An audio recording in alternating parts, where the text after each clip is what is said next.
Hey guys, welcome to the Collective Mindset podcast. And guys, this might be one of the most important podcasts that we record because we're going to talk about the state of real estate mortgage in here in September 2023. And we're going to make some pretty bold predictions about what is coming in the future and some alarm bells that are going off for us seasoned mortgage lenders as we look at the landscape of the real estate market. So please stay tuned, share this video with your friends, family, anybody who owns real estate or who would like to own real estate, specifically single family homes. This is an important message for you today. Gavin, tell the lucky viewers why this is so important right now and why we're kind of fired up to talk about this today. Dude, we have got a massive shift happening in not just the real estate world, but just the world in general. The way money is moving and the way all that the economy is acting right now is really shifting the favor away from what I would say normal people like you and I, and probably a lot of the people watching this. So, we've got some predictions here and just some commentaries just about what you guys need to be doing. You have got to be paying attention right now. You've really got to be looking at the macroeconomics, the microeconomics, all of this big and small, far from you, close to you, what's going on in the world right now, because there's a huge shift happening. We really, and this is not because we're in the real estate industry and that potentially it's our livelihood, but to anyone out there that does not own a home right now, there is nothing you should be more concerned with than figuring out how to buy a home at this moment with these interest rates, with home prices where they are. It's going to get worse. And I think the widening between the haves and the have-nots, it's just going to get wider and wider.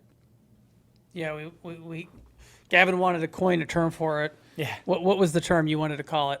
It's the great boxing out. Yeah, what do you mean by that? I mean, you are never going to catch a rebound again, guys. You're never going to have a chance to buy a home. Yeah. These home prices are going to get so expensive. The cost of money for big hedge funds, they're always going to be able to find it cheaper than you. So their ability to come in and buy up homes, they'll always be willing to pay more. They'll always be willing to take a loss for 10 years. Like things that normal people can't do. Yeah, And because of the tax advantages yeah. too. Like, I mean, you guys, this is going to be like, we're going to get into the weeds here in just a second. I know we're really high level right now, so bear with us. But there's some important macroeconomic news that you need to understand what is about to happen. And unless Congress passes a law that makes it so hedge funds are not allowed to purchase single-family residences, which is a proposed law that's going to go on the books, housing single-family residence ownership, okay, for the average folk like you and I, is going to be nearly impossible moving forward unless you have a significant amount of money. The Federal Reserve just rolled out a new thing today. Don't have the details on it just yet, but they're going to make it harder if you don't have 20% down, that they're going to make it harder for you to obtain the money. And it's kind of the opposite of like this whole idea of, making home ownership affordable and all the stuff that we went through earlier in the year when they loosened some guidelines. So it's like the conflicting messages are coming out, but we need to touch on a couple different areas, and one of them would be, what we witnessed before. The reason why house prices ran up so ridiculously fast was because these hedge funds would come in last minute and offer all cash because they don't need the financing, and come in and cut out or overbid every person who's trying to buy for a primary residence. And that was part of the problem. And what Gavin's saying is they didn't care. They're playing the long game. They'll stick renters in there and ride it out.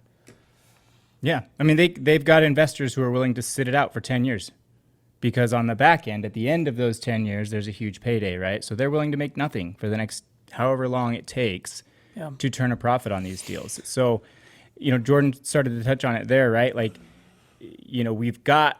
we had competition happening during COVID and kind of all that madness as things ran up. There was a ton of competition, but there was also fewer houses to compete for.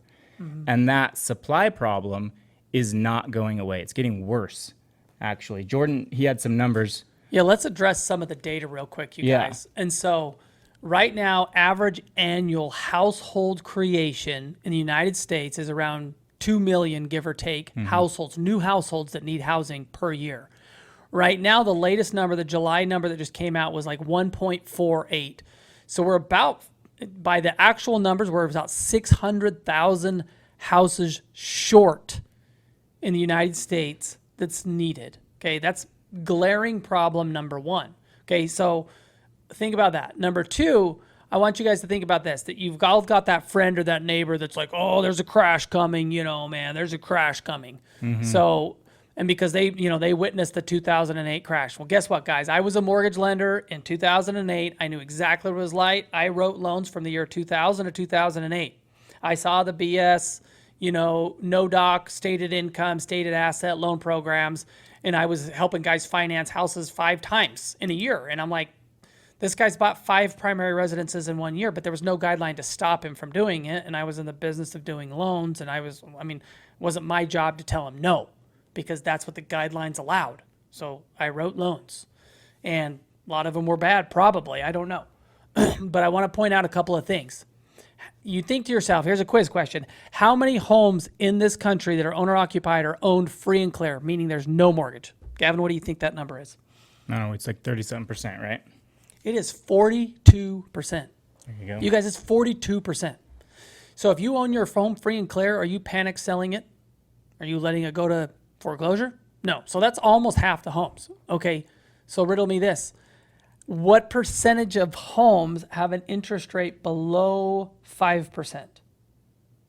Like almost all of them, probably. 82.4%. Yep. That's almost the remaining amount. Now, guess how many are below 4%? 62%. Guess how many below 3%? Almost 25% of the homes in America that are owner occupied have a rate below 3%. You guys, where is this? Where is the crash going to come from? Because it's none of those people. And I bet if you calculated, and I probably should have pulled this up, the amount of equity in their homes that these people have is substantial. A crash does not come from that. I see all these videos out there, which if you guys are into housing and you're watching this and you're someone that loves like housing videos and housing stuff, there's all this talk of like, well, because the crash is going to come from these Airbnbs that aren't being fully rented out or whatever. I guarantee those Airbnb people are able to make their mortgages because most of them bought and or refinanced that house when rates were super low. I mean, I did one in Scottsdale, Arizona, and I remember kind of gritting my teeth going, oh man, this guy's got to pay 2 points, which was a lot, on a $900,000 house in Scottsdale, but the rate on it was 3.99%. That guy is crushing it no matter how he dices it today.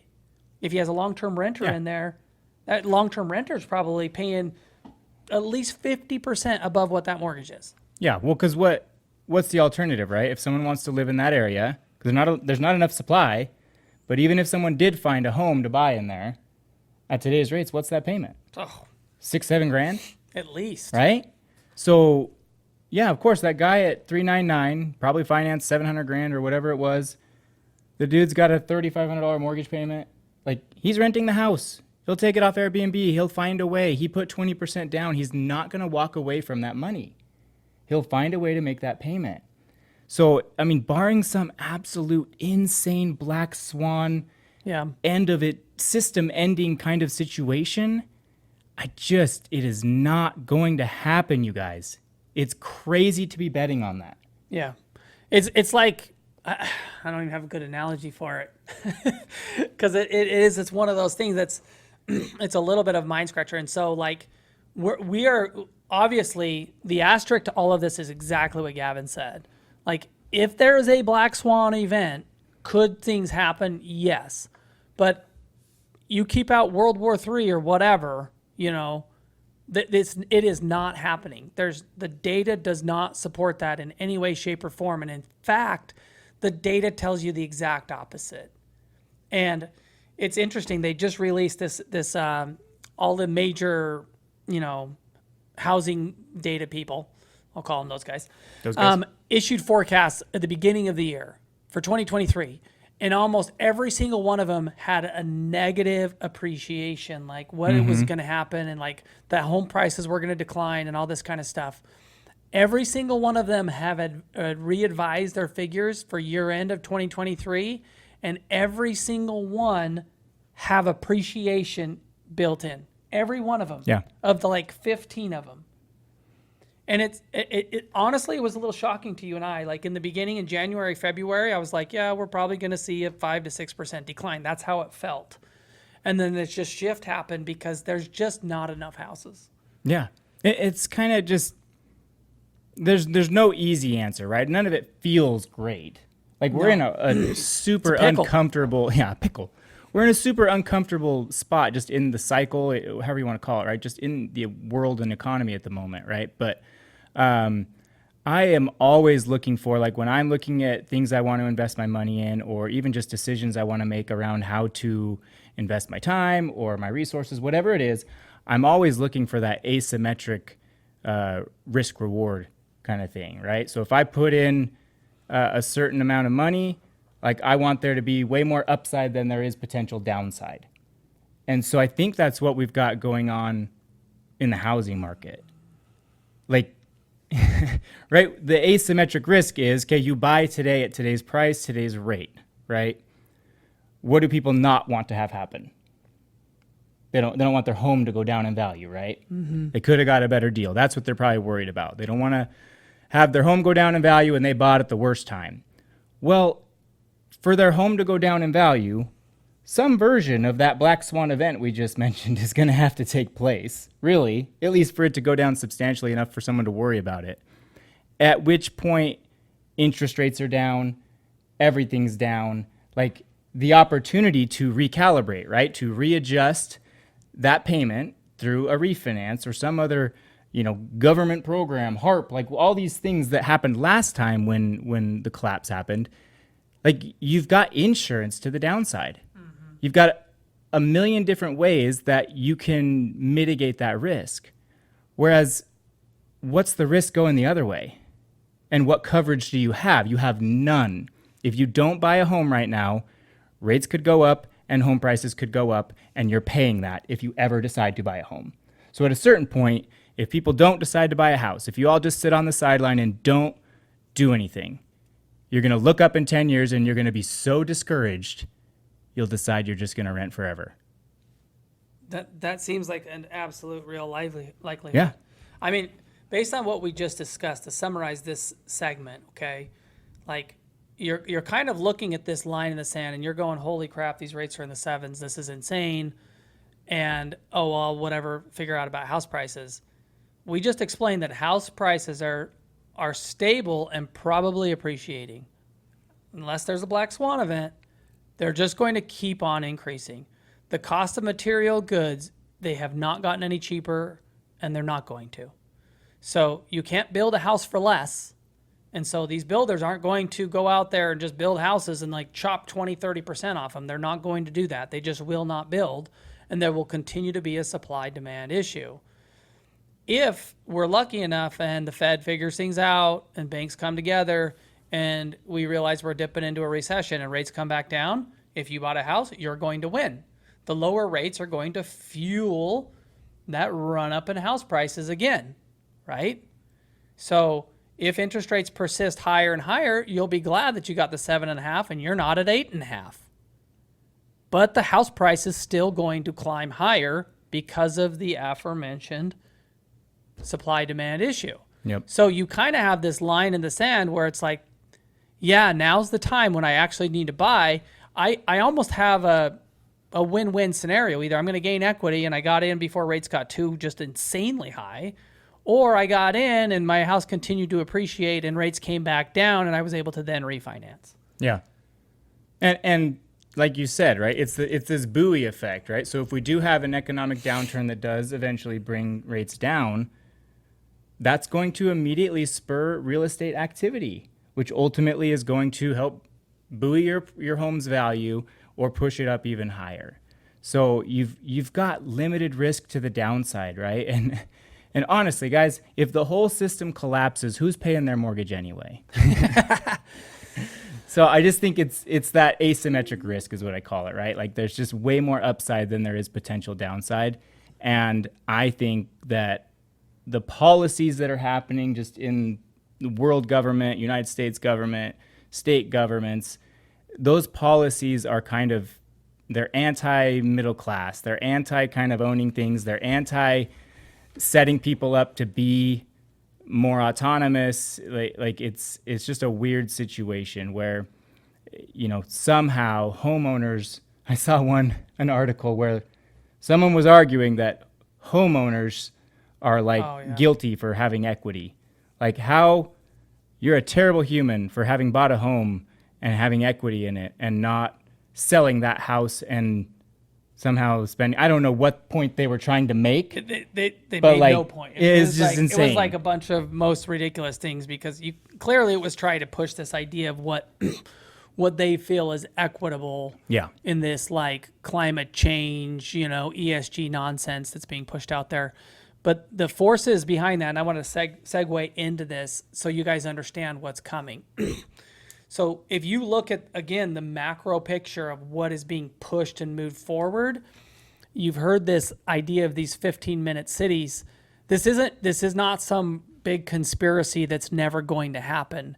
It is literally happening, and it's coming to your backyard very, very soon. For my Utah friends and clients, it's already been announced. Go do the Google search if you didn't hear about it. The Utah city that's going to be built in Vineyard, Utah, is going to be what you would call a 15-minute city. Now, me not knowing what I do, I look at it, I'm like, hey, how cool. Like this little modern little utopia, a bunch of like cool little restaurants, and it's all walking and parks, and you could probably rent out, own or rent a sweet little 650 square foot unit for you and a roommate, awesome. This is how cool, like if I was going there and like, would I want to live there in college? Sure. Great.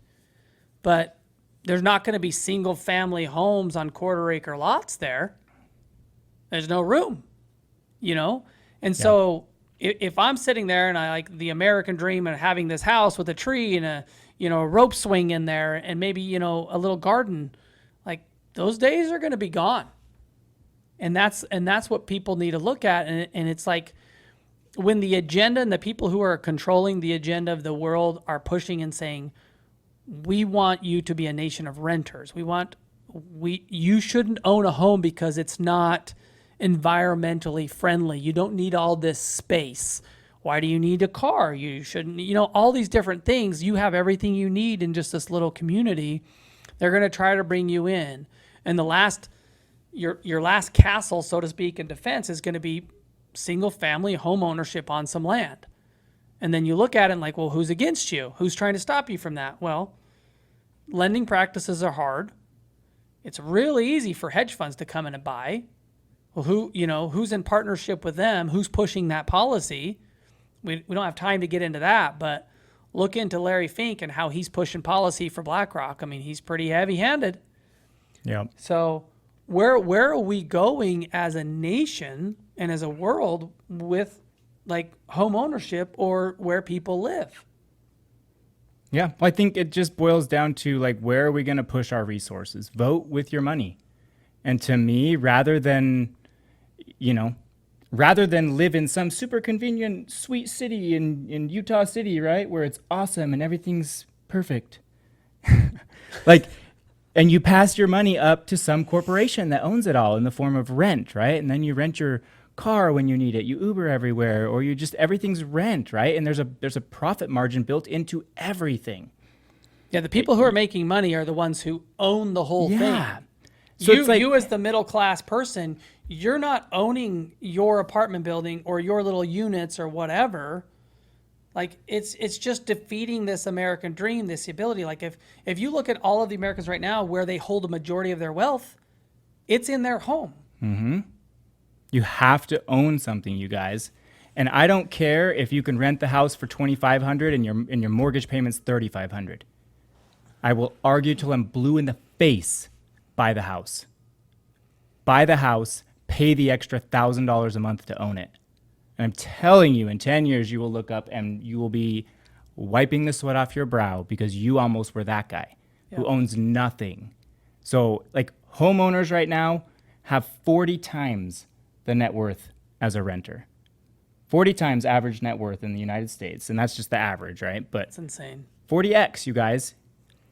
You have to start building equity somewhere. You have to own something.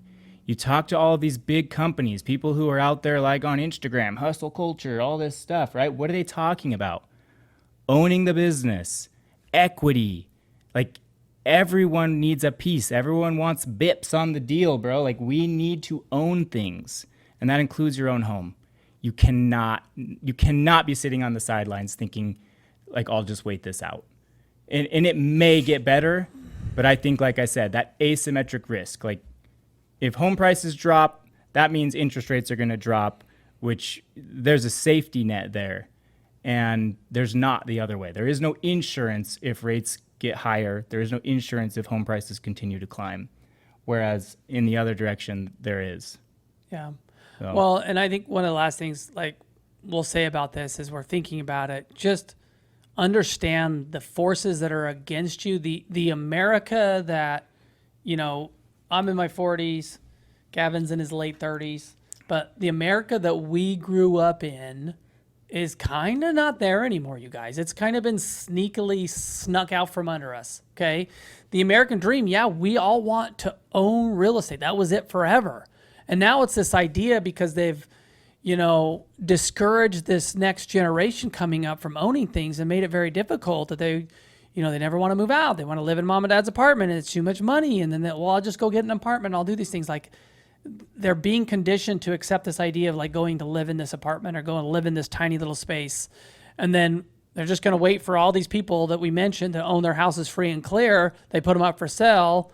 And those are going to be so expensive that, you know, your average single person or household won't be able to afford it. And the only person that could afford that will be like the hedge funds that will come in, swoop in and buy them, and then rent them out. And next thing you know, we're going to go back to a scenario where it's like two families living in one house. So suggestions on how to do this. Jump into housing right now. Number 2, if you're building a new home or you have land or whatever, build an accessory unit. Maybe a second, you know, like a little apartment above your garage or something. Like there's all kinds of different things you could do so that you could have a place to house one of your kids. Like those are ideas. But the landscape of home ownership in America is absolutely changing right before our eyes. Yeah. I even think like my wife and I have talked about like, do we need to be buying homes in Gilbert so our kids can live next to us when they grow up? My kid's like 11. Like we're sitting here, we're worried about this. That's how serious what I'm saying is. Yeah. And that's how much I believe that things are shifting and you've got to get off the fence. So. Yeah. I think that's kind of in a nutshell, everything we're talking about. Yeah. Obviously you can hear like in the intensity of our voices and what we're talking about that we feel pretty passionately about this. There's a chance we're wrong, but man, I tell you what, everything that I've kind of seen and thought about and looked forward like into the future, what I've anticipated happening, it's all playing out. And there's a pretty big push to make all these things happen. And it does feel like this could be the great boxing out to create a nation of haves and have-nots. And if you do not own a home, you are absolutely, you're basically guaranteed, in my opinion, to be on the have-not side of things in the 10 years from now. Yeah. Like, I don't understand how you can't. And it's going to be kind of like you're playing that Monopoly game. You need to try to own as much as you can. 100%. Get on it, guys. You got to check in. If you're not talking to us about buying a home, you've got to talk to someone. Talk to an agent, talk to your grandma, talk to whoever you want to, but start talking about it. Reach out to us if you have questions. If we can help kind of line out a plan for you, we'd love to do that. But you can tell we're passionate about it. Like you cannot just be sitting on the sideline. Unless that's just what you've decided, that's great. But if there's any part of you that wants to own a piece of America and kind of hold the reins to your own future, I think you got to reach out. We got to start figuring out how to do it. Yeah. So have conversations about it. Like Be forward looking, forecast out. What does things look like in 5 years, 10 years? You can't simply look at it from a micro level and say, oh, well, this is what the state is right now in the next 6 months. Like, nobody saw or forecasted this change where house prices would actually continue to appreciate. Yeah. And that is that's a big, oh boy, you better be ready because you might just miss out on your opportunity. 100%. Okay. Thanks, guys. Thank you for tuning in. If you watch till the end, like and comment below on what your feedback is. I'd love to hear if you agree or disagree. You think we're nuts because of our hats. I don't know. But you guys are awesome. Thank you. Thanks.